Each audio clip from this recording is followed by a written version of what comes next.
Hello, and welcome or welcome back to my channel. My name is Jenny, and I am a Canadian knitter living in the absolutely beautiful, and today beautifully sunny, northeast of England.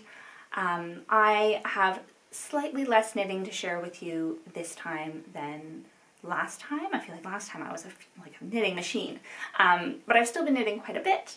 There's some stress knitting in there, if I'm honest, but I've been really enjoying my knitting. And the three projects that I have to share with you today, I have one finished object, one work in progress that's quite far along, and one just about to work in progress that I kind of want to talk through a little bit before I really dig into it. And so all three of those are projects that are kind of interesting and challenging to me in different ways, and I'm quite looking forward to processing some of that, talking about that, talking it through with you. So I'm excited about the knitting, even though there isn't quite as much as there was last time. And the first object that I want to jump into is one that won't be a surprise if you joined me last time. And it's the only finished object of the day, and it is this hat, which I've knit for myself out of Handspun. And oh, I'm so excited. I'm so excited about this hat. So just to give you a bit of a recap in case you weren't with me last time. Throwing yarn, sorry. In case you weren't with me last time, I shared this hat, which I had knit for my father out of Handspun. This will be a holiday gift, and I enjoyed knitting with this. I enjoyed knitting this, and I enjoyed knitting with my Handspun so much that I decided to make one for myself out of some other Handspun that I had. And I've brought this hat back partially because I think that talking about these two in conjunction with each other, in comparison with each other, will be interesting, because knitting one right after the other was really, really interesting for me. So I won't cover this too much because I did talk about it last time, and I don't want to bore you if you watched that one. But these are both, they're the same fiber, different colors of the same fiber, and they are both knit out of carded bats of Bergschaft from Adelaide Walker. As I shared last time, I really enjoyed spinning these. It was the first time that I'd spun any woolen prep fiber, and that was a really positive experience. I enjoyed it. I don't think I said this last time actually, but I think part of the reason that I enjoyed it was something about the carded prep, something about it being a more difficult fiber as well, meant that I kind of let go a bit more, I think, and I let myself be more inconsistent and was, you know, just enjoying it and not being hard on myself for being inconsistent. And I think that was a really good lesson for me as a spinner to fight against some of the, you know, I can be a bit type A, I can want things to be very smooth and perfect, and I had a lot of fun spinning this. One of the other things that I did mention last time is that part of the reason it was slightly trickier fiber is that I did some searching around after one color was much harder than the others, and I did a bit of searching around just to see why that might be, and learned that actually Adelaide Walker doesn't recommend this fiber for spinning. They recommend this fiber in this prep for this particular, you know, batch that they have on their website in all sorts of beautiful different colors for felting. So that was just an experience thing. I didn't really know what I was purchasing for myself. But I'm so glad, really, that I did buy it and I did spin with it, even though that's not the recommended usage, because of how much I learned. So this hat is now blocked. I hadn't blocked it last time because my wool wash ran away in a move. I've now bought more wool wash, and this one is blocked. I am really happy with it. It did even out quite a bit. Oh, we've got some stripy sunlight. If I hold it like that, will that be easier to see? So it's still, I feel like you can still tell that it's handspun. You can still tell that it's not the most consistent handspun in the whole world. That doesn't bother me at all. I think that makes the hat kind of special, and I think that Dad will appreciate the way that that makes the hat kind of special. This kind of milestone from very early in my spinning adventures. This one, though, is even more, it's way more inconsistent. This one, again, is not blocked yet. I apologize for showing you finished objects. I know that some people don't consider things fully finished until you've blocked them. If I'm totally honest, I now have wool wash. I have no reason not to block this, except that it's just one hat, and there's a tiny voice in my head that kind of says, that's not worth making a whole bath up to block. And I do plan to make some other small things for gifts in the next few weeks. So I'm just holding on to this until I have more things to make it more worth it to make up a wool wash bath. I recognize that that's a bit neurotic. It's one of my neuroses, and you know, it wouldn't be a big deal to use a bit of wool wash, but anyways, I'm holding on to it. It's not quite blocked. But I think that it's kind of fun to show you this when it's not blocked, because you can see just how, you can see some of it is really much more bobbly than elsewhere. It was very thick and thin, and I could really feel the difference as I was knitting. So both of these hats, I kind of based these hats loosely on the Winter Smiles hat by Drops Design, but as I mentioned last time, I actually ended up changing all of the numbers, so it's not really it's not really a Winter Smiles hat anymore at all. All of the dimensions are different, all of the numbers are different. I knitted at a different gauge, so it's really just kind of its own 1x1 rib hat. If you're curious, both of these yarns, according to wraps per inch, gave me a kind of DK weight. I think that that's a bit of a lie. I think you know, I tried my best to get a good average of the threads, you know, some thick ones, some thin ones, a good average to do my wraps per inch. I think it's actually a bit thicker, especially once it's blocked. I think this is coming up more like a worsted weight. But I'm very new to those kinds of things, so I'm not exactly sure what the weight of the yarn is.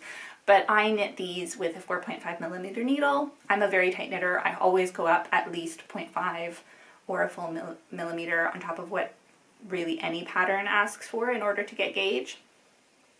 And I cast on 120 stitches for both of these.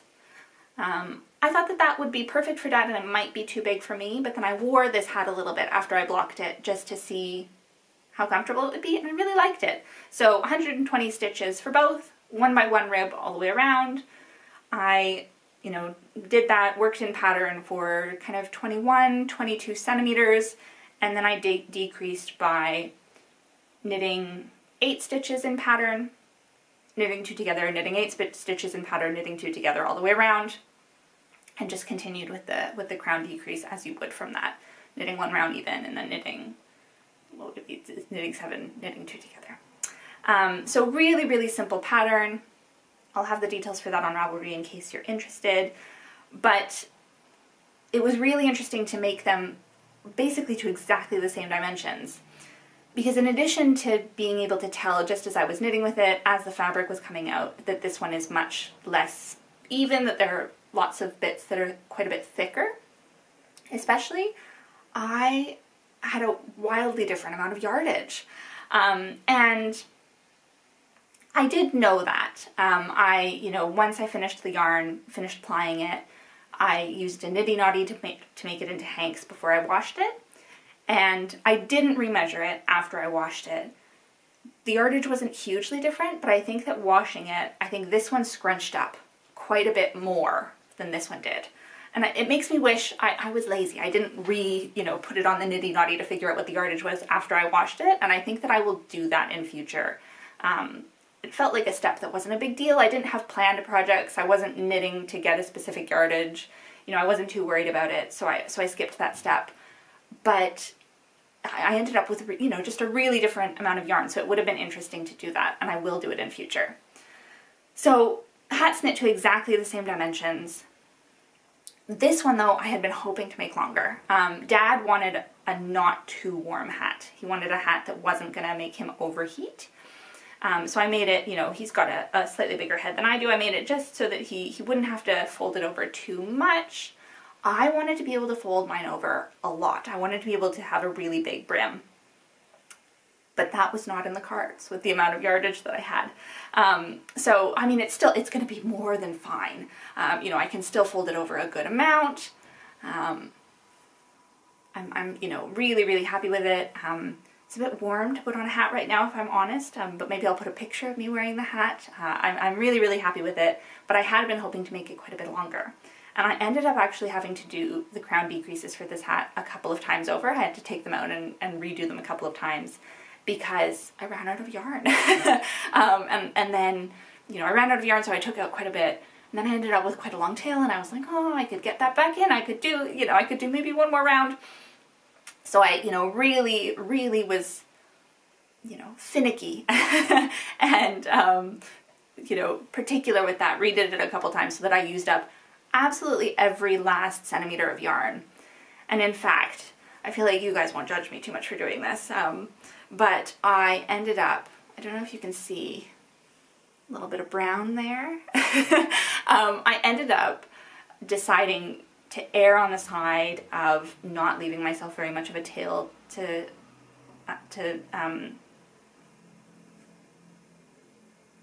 tie in. Why have I lost the word? I've lost the word. Anyways, to weave in, there we go. I decided to err on the side of not leaving myself a huge tail to weave in, and I decided on that for two reasons. I wanted to get out as much length out of this as I could. Whatever I did, I wasn't going to leave enough yarn behind to do anything else with it, and it's precious handspun, so I wanted to use up every bit of it. I wanted it to be as long a hat as I could manage so I could fold it over. The other reason I wasn't too worried about that is this yarn, I think probably this fiber, this prep, the way that I spun it, it is so prone to felt in on itself. Pulling back was a bit tricky. And so I wasn't overly worried. I don't think this is ever going to come out. I don't think it's going to wiggle out at all. So I left myself, I still did leave, I think, about, 6 centimeters of tail for myself. And I wound that around a few times, did a bit of an in and out. But it was starting to get tight with the needle. So what I decided to do was I just spit spliced some Jacob yarn that I had nearby from a previous sweater project, just so that I could really, really tie that in tightly. And a plan had originally been to just use that so that I had more flexibility with the needle, and I would cut off the Jacob afterwards. And then I kind of thought, what's the harm? No one's ever going to look inside my hat. And that'll be a good reminder to me of this kind of funny experience of running out of this yarn. So I actually kind of like that. I think it's, I think it's going to be a good reminder for me about the experience of knitting this hat. And I think this hat in general will be a really, really good reminder for me of my first time working with a carded fiber, but also kind of how much I've progressed. Because really, it's exaggerated now because this one is blocked and this one isn't, but really, there's a real visual difference in how consistent that is, I think. So anyways, I've talked to you so much about what is really essentially a very simple 1x1 ribbed hat, but I think that this project is really more about the spinning than the knitting for me, and just that learning curve and having a lot of fun with, enjoying the less consistent yarn and enjoying how much my spinning is changing as I go. So that is my one finished object.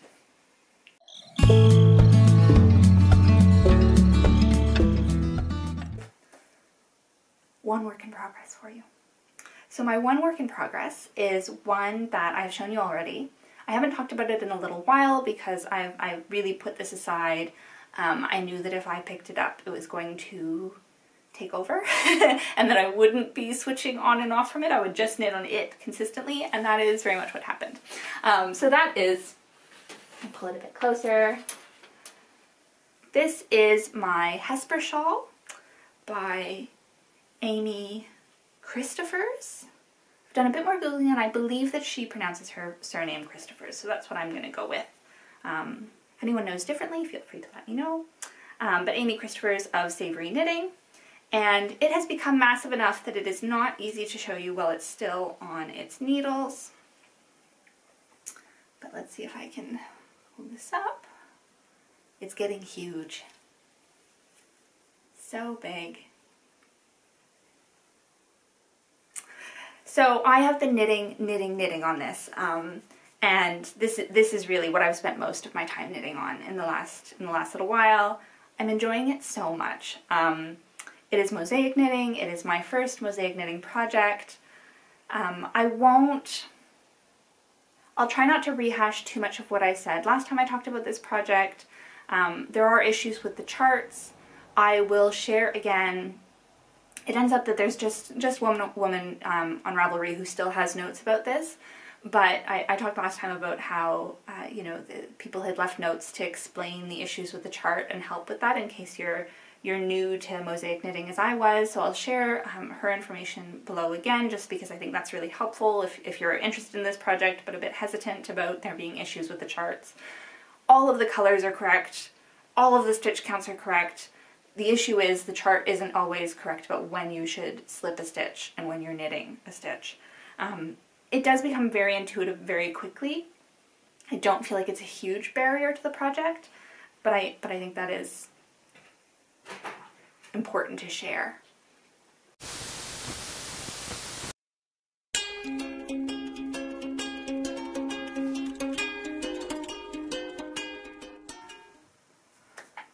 Sorry about that. My partner was out and just got home and made me a cup of tea, so I stopped and we chatted for a few minutes, and now I am a bit not remembering where I was. Oh yes. I think I was just starting to talk about the Hesper Shawl. And had I said very much about it? Maybe just that I'm really enjoying knitting on it. So I've made a fair bit of progress. I don't use progress keepers as a general rule, but I made a mistake along the side. Let me see if I think that'll be clear. Can you see right here? When I first picked this up, because I'd put it aside for quite a while, a couple of months really. I started this in the summer and was really enjoying it, but we were traveling. I didn't take it with me because it's not the most portable project. I'm knitting off of cones, so not the most portable project, and put it aside for a couple months. And when I picked it up, I carried the gray yarn in front of the black yarn instead of, I had always been doing it in back, right? One of those things where it doesn't really matter which way you do it, but it matters if you're consistent or not. And I just didn't pick up on that right away until I was a couple of rows in. I decided then that it doesn't really bother me. I think, you know, it shows, but only me or another knitter would notice, and only if we were looking closely. So I decided not to worry about that little mistake. That one I can definitely live with. I did lay this out yesterday just to start getting a sense of how big it's going to be. And I found another mistake. Oh yeah. Here, this one here. Will you be able to see that? So here, see how it connects instead of being, there's a one stitch break between the points everywhere else, and this one kind of carries over. That one is, I think, going to end up being probably right center near my face when I wear this, so that one does bother me a little bit. You know, my partner was, you know, looking over my shoulder as I was discovering this, and he was kind of like, that doesn't matter, no one is ever going to notice that. And I think he's probably right, but I think it's also probably a pretty easy fix, just I might do a bit of duplicate stitch there, so we'll see. I'm not going to worry about that until it's done. I know that some people would pull all the way back and start, you know, some people are really bothered by those kinds of mistakes. I am not. That one, you know, it bugs me, but even if I can't fix it so that it doesn't show, not the end of the world. But I am absolutely adoring working on this. There's something about, I think I'm just a really big fan of color work. You know, it's so different than in the round color work. It's so different than stranded color work, really, right? Like the sweater I'm wearing now. You know, the mosaic color work being quite different. But there's something about following a chart like that and it being different all the time. And each row has quite a different rhythm in this pattern. And I'm really, really enjoying that. I am starting to slow down a little bit. It's, you know, I think I'm 400 stitches across now. And it being the same pattern of stitches so many times to get across 400 stitches, I am starting to slow down a little bit. I was enjoying it more when the rows were shorter, and so, you know, I had a lot of change quite quickly. I'm learning that that is something I enjoy to keep things interesting, but I'm still, you know, itching to do this, and still very much, you know, looking forward to breaks in the day when I can work on this. So you know, even though it's longer repeats now, I'm not too bothered. I also quite like the back of the shawl. I think it's quite interesting. This is very much a wrong side, right side kind of shawl, but I'm not bothered by that. I think that's interesting as well. So, what did I want to say about this? I'm starting to get near the end, and I'm feeling a bit sad about that. I have, so I know where I was because of that error. I've knit just over a full repeat since I last saw you. I was kind of just around halfway through this repeat here, and now I'm just over halfway through the next repeat, and all I have to do is finish this pattern, and then I'm more or less at the end. It's going quickly. I'm a bit sad about that, so I'm trying to slow down a little bit just to savor it. But I'm also starting to think about what I'm going to do as my border, because this pattern, you know, has very clear instructions for getting through all of this, and then once you get to the border, there's kind of an invitation to experiment or do your own thing. The border that she suggests is, and that she has done in her samples, is kind of this kind of stitch where it's the black background with, for me, the black background with gray speckles through, and you do that for, you know, as many rows as you like. She also suggests that you could do an I-cord bind off. You know, you could do an I-cord bind off right away if you like, if it's at a size that you like already. And for a long time I was planning on just doing the one that she suggested, where you knit in this kind of pattern, the black background with the gray spots. I think she suggests 16 rounds, 16 rows, and I was planning on doing that. I really like the look of that. But then I got a kind of different idea. So I've done some swatching, and I want to share the swatching with you. So, let me pull this up. The swatching I didn't want to break the yarn, and I'm in the middle of this project, so I've done it with a different yarn. I've done the swatching with, again, Jacob. This is from the Bighorn sweater that I made for myself in the spring this year.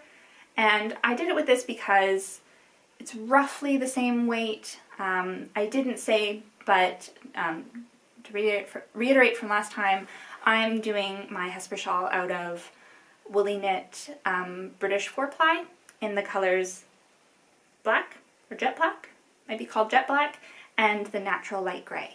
And I am really, really enjoying that. I think you know, I was saying that it's not my favorite yarn last time, but it's grown on me. I'm really, really enjoying it. I think part of what surprised me is that it's quite a lofty yarn in some ways, and the light grey feels loftier to me than the jet black. And so it can start to fuzz up and look a little bit less tidy if I pull back and re-knit with it, which I did do a bit this last time. Just, you know, having some swelling, inflammation issues with my hands, and it affected my tension, and I was just keeping going because I was enjoying it. And you know, sometimes you don't want to give in to the inflammation and have to stop things, and I was just being stubborn and kept going a bit. So I did do a bit of pulling back, and I could see that, you know, the yarn shows evidence of having been pulled back. So I think that's one of the things maybe that was leading me to be a little bit not as excited as I might have been otherwise about the woolly knit British Breeds 4-ply. But once you re-knit with it, it doesn't show at all, you know, and I don't think the integrity of the yarn is compromised at all, and I think the loftiness means that it's going to be really, really warm. So I did want to return to that because I felt like I shared a kind of, I wasn't 100% happy with the yarn last time, but I wasn't able to articulate exactly why, and I think that it's important to be able to articulate those things if you can, especially when you're talking about, you know, a yarn that other people might be interested in. So anyways, hopefully that clarifies it enough, and you can decide if that would be something that you like or not. My settled position is that I really enjoy this yarn, and I would absolutely knit with this yarn again. And in fact, they have some really beautiful colors, so I'm keeping an eye out for the next time they do a sale, because they do sales once in a while. All right, very rambly, very rambly intermission about yarn to say my swatch is not made in woolly knit. My swatch is in West Yorkshire Spinners Jacob DK, and this is what I've been playing around with. So I've done Let me see if I can hold this up for you. I'm sorry about the light there. So what I've done is I went back to Amy Christopher's chart, and I played around with it to see if I could kind of shrink down the motif to do a smaller, like a band of smaller motifs at the end. And it's really easy to shrink it down to about 2/3 of the size, 2/3 of the number of stitches, I mean, in both length and width, without compromising any of the kind of established rules that the chart sets out for itself, right? The way that, the chart has certain ways that it operates, certain things that it does to make itself work, and it's quite easy to kind of basically chop out a little bit, chop out some of the width, chop out some of the length, and make just a miniature version that is more or less the same pattern. But I really wanted to make it half the size. I think having it 2/3 would just make it offset in a way that might look a little bit strange, and I'm not totally decided on all of this yet, but I was a little bit worried about that. So I decided I wanted to make it half the number of stitches lengthwise and half the number of stitches widthwise, if at all possible. And the first option that I came up with kind of had to chop off some of the kind of more distinct edges. So that's the first kind of pattern that I tried out. And I think that that's really cute, actually. I really like it, but I don't know how it will, I don't know that I would love it at the bottom. So then I tried introducing some more points again. And this is the exact same size, but just with some points introduced. And it makes kind of a diamond pattern. So again, not mirroring exactly the motif, but something a bit different. And I think it took just working through the idea a bit and playing around. I just did this on Excel. I'm sure that there are better ways to do this. I know that there are free, free websites that help you make knitting charts. I just did it in Excel, the really old-fashioned, coloring the squares. I use, I have office programs because of work and study and things like that. But I know that there's the free, is it called Sheets, the free version online. So really accessible if you also want to do the one at a time, so that's how I did that. But I think it took knitting for me to actually work through the ideas properly. And the third one is the one that I like the best. So the third one I think is the closest match. I need to give myself a bit more. The closest match with the points coming out in these directions. Now, it's a bit unbalanced. I don't know if you can see, but these points go up quite a bit farther than the ones on the sides, because the ones on the sides, if I made them the same kind of length as the ones that go up, they would connect across the bar. And I don't think I want that. At the same time, it's not possible to make these ones shorter just because of the way that the mosaic knitting works. They kind of, this one I've extended just one stitch out this way. These ones go 2 stitches up, but it's not really possible to change that. So, I'm fairly happy with this. I don't think it's perfect. And I'm sitting with it. I still haven't entirely decided. If you have opinions one way or the other, if you like any of these 3 charts or think, no, actually, it's just going to look nicer with the border, the way that the pattern shows it, the way that the sample knits show it, then, please don't feel shy. I might still do this, but I'm always interested to hear what other people think about these kinds of things. And so I'm just not decided. I think in some ways it might look more elegant with the border the way that she's written it. But part of me just, I really like opportunities to make things a bit your own, opportunities to play around a little bit, and I did have a lot of fun coming up with these and swatching a bit, and none of it is none of it is terribly exciting. I'm sure that these ones especially are mosaic patterns that you could look up and find online. This one I definitely, it is very much based on her pattern. It's not like I've made anything brand new here or anything like that. But I did enjoy it, and part of me part of me wants to see how it would look because I've been thinking about it. And part of me thinks that it would make the shawl feel special to kind of incorporate that bit of play.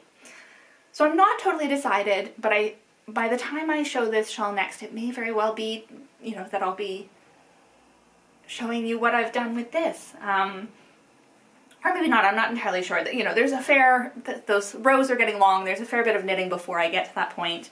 And so I'm not settled, I'm going to keep letting myself think about it. But that was really good fun, and I thought it was nice in the pattern to have that kind of invitation. She offers so many alternatives that you don't have to come up with something out of thin air if you don't want to. But I thought that I thought it was a really nice touch, and especially since I'm using colors very similar to the ones that she's recommended. You know, it's very much a very neutral, use all the time shawl, and I think that this border might make it more special for me, even if it looks, you know, the way that it's supposed to look to everyone else who doesn't know what the pattern does. So kind of fun. I don't know. What do you think? What do you think? I'm totally undecided. I keep going back and forth.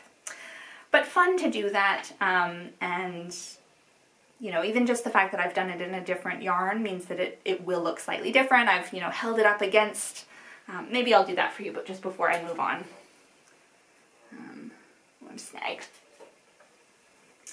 But let's see, will this be easy to do? So, right, just the way that the border will, you know, the shawl will end after some of those, and then it would kind of be like putting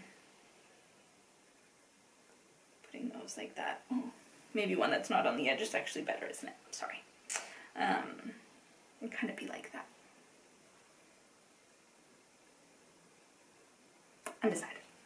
Anyways, kind of fun to be undecided. You know, I think I realize that I'm a bit neurotic and I might be coming across as anxious about this. I'm actually not. I think this is really fun, and it's kind of, I enjoy having something to puzzle over and having the project not be totally forecast, totally, you know, be able to predict exactly how I'm going to finish it. So I'm actually quite enjoying that. And now I will share my one early work in progress, just about getting started.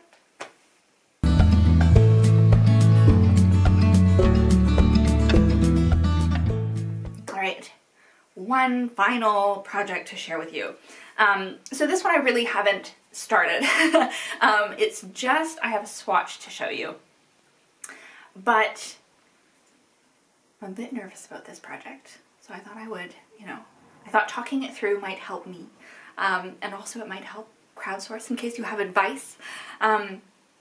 So this is a swatch that I have made out of sock yarn. I am using, it's Opal, it's just basic Opal sock yarn, 4-ply, and the color, it's a deep blue. I will look up the color, I'll look up the color number for you. So it's a kind of deep navy Opal sock yarn. It must be 75% wool and 25% polyamide. So pretty durable. And I am attempting to make gloves. I've never made gloves before. That's not really what makes me nervous about this. It's not the fact that they are gloves that makes me nervous. What makes me nervous is they are gloves for someone that I will not be able to measure these on. So to tell you a bit more of the story, I was fortunate enough when I was home in August, my mother, my brother, and I, just as a fun day trip, went to an alpaca farm not far from where they live, and it was really fun. I'll talk about that a little bit more because we bought quite a bit of alpaca yarn that I am going to make us things out of, just to kind of commemorate. It was fun, and we wanted to support the farm and things like that. And we were there looking at, they didn't have a huge selection, but we were there looking at the yarn that they have spun from their alpaca fleeces, and my brother reminded me that I had bought him gloves that I didn't knit, but that were hand knit, and I bought those for him. Oh my god, 10 years ago, a long time ago. And he's worn them through. He doesn't have them anymore, but he really liked those, so he asked me if I would knit him some. and the yarn he picked that he wanted them made out of was chunky. And I felt a little, you know, it was quite a small space, and there were other people looking, and we didn't want to linger too much, and so I wasn't processing, you know, I always feel a little bit like I do best with yarn shopping when I know in advance what might be available, and I can think about projects in advance and think about how much yardage I need and that kind of stuff. And there was none of that. But I did have enough wherewithal to kind of say, ooh, I don't know that this yarn is the best for that. You know, like a chunky alpaca. That wouldn't make very comfortable gloves. But I offered to make him mittens instead. And he was excited by that. Yes, great, happy to make mittens. He also talked about how the gloves had worn out because he washed them all the time. So then we kind of had on the drive back from the farm, we were having a conversation about how he washed woolens and how I would get him some wool wash, and you know, you just put them in. Da, da, da, da. So that's where we left it, was that I would use this chunky alpaca to make him gloves instead of to make him mittens instead of gloves. And I came home, and I wasn't going to embark on this right away. I've got some other, you know, I have been knitting hats for the family first and things like that. But I've been kind of going round and round it. And I'm not sure that chunky alpaca is the best for mittens either. I think it would work, but it's not exactly what he wanted. He's an incredibly easygoing guy. He will love whatever I make him. I am very fortunate that way. Like, you know, he's lovely, easygoing, happy. So he will love whatever I make him. But my brother is hard on clothes, you know, and these mittens are going to be work mittens. He runs really warm. I'm so envious. He's not affected by the cold the same way that I am at all. So if he's even wearing gloves, it's because it's really cold and he's shoveling snow, or he's, you know, scraping the ice off his car windows or something like that. So he's going to use these quite a bit. They're going to get dirty. They're going to get, you know, salty snow on them. They're going to get slushy, yucky snow on them probably, and he's going to need to wash them. Now, he's a very conscientious guy. I think he will wash them with wool wash if that's what I tell him to do. But I've been thinking about it more, and I conspired with my mother a little bit, and I think what I'm going to do in the end is make him a hat out of the alpaca. And I'll show you, it's an absolutely beautiful gray color. I'll show you the alpaca, but I think I will make him a hat out of the alpaca just to kind of protect. It's quite a special yarn, you know, it won't, you know, I think that would fall apart if he was as hard on them as he is and washed them as much as he will. You know, with my woolens, I try to be really gentle on them, and I wash them when I need to wash them, but I don't wash them very frequently. He washes things a lot. So, I mean, it would still last him a couple of years, but I think, you know, a hat could last him decades. And I will make him gloves out of this instead. This is a classic sock yarn. It's super wash, so he can put it in the washing machine, which I think will suit him much better, if we're honest. And it'll be harder wearing. I think it'll suit his purposes better. I have never actually seen my brother wear mittens since we were children. He's much more of a glove man. So I think it will, even though he would be happy with anything, I think this will suit his life and what he, you know, is actually going to use them for better as well. So that's my long drawn out. You can tell I've been overthinking this a little bit. But the reason I wanted to tell you that he knows I'm planning to make him mittens is because I did have him send me pictures of his hands next to rulers. And I was picturing kind of like a desk ruler, or, you know, I have the fabric rulers. He sent me next to one of those house rulers, like the extendable measure of room rulers, which I thought was kind of funny just because he and I have very different hobbies.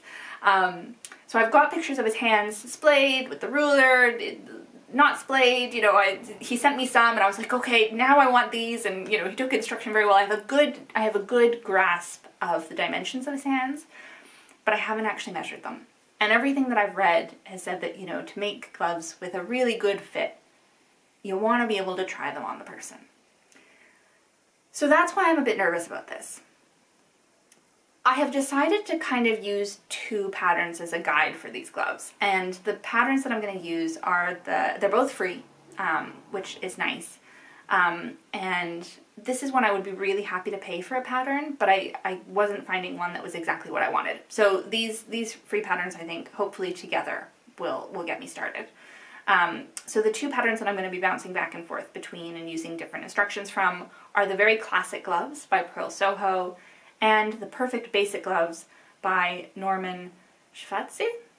Apologize for the surname pronunciation. I have no German speaking ability whatsoever, but he goes by Nibble Needles. And his pattern is really interesting because it's really more of a kind of formula than a pattern. So it walks you through, you know, doing a good gauge swatch and then using gauge swatch and measurements to figure out, you know, the number of stitches you should be knitting to at each stage. So I'm hoping that between that and the Purl Soho, just as another guide, as, you know, a reference to kind of double check my measurements, I guess, and double check the kind of proportions, because pictures are not the same as being there and measuring it with a fabric measuring tape. You know, that's the bit that worries me about this, is that I haven't actually measured my brother's hands and I'm not there. I am comforted by the fact that he is a very easygoing guy, if they aren't the most perfectly fitting mitts and gloves in the whole world. I apologize for using gloves and mittens interchangeably. I'm getting a bit tongue-tied about this. But even if they're not the most beautifully fitting gloves in the whole world, I think he'll like them. He'll really enjoy them and he'll use them a lot. But I would like them to fit really well. So anyway, so this is the gauge swatch that I've done. I think that I'm really happy with this density. I am knitting these on, for me, 2.75 millimeter needles. Again, I'm quite a tight knitter. I just feel like I always should say that in case, you know, I know sometimes people use other people's needles as a point of reference, and I am a tight knitter. I'm definitely not an average tension kind of knitter. But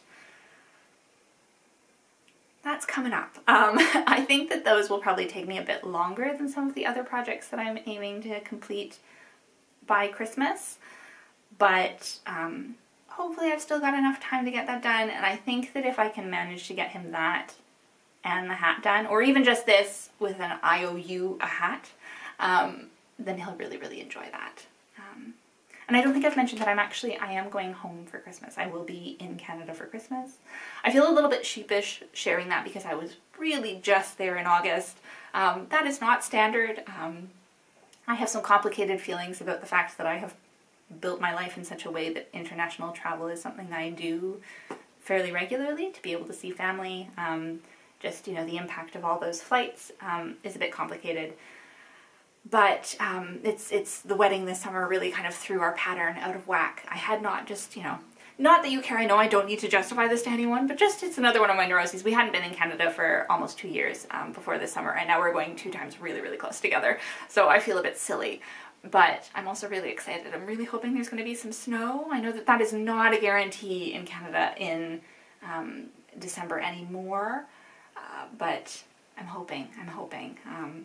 If you are in Eastern Canada or the Northeastern US, keep your fingers crossed for good snow for me in December, okay? I'm hoping. So I'll be able to show them to him, and if they fit really horrendously, then at least I'll be there in person. I could play around with them a little bit.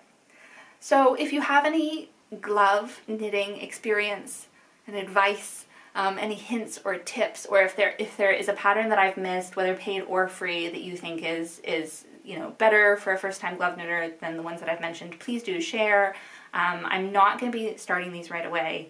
I think I'm going to let myself work on the Hesper Shawl a little bit more and procrastinate the knitting that I'm a bit more nervous about.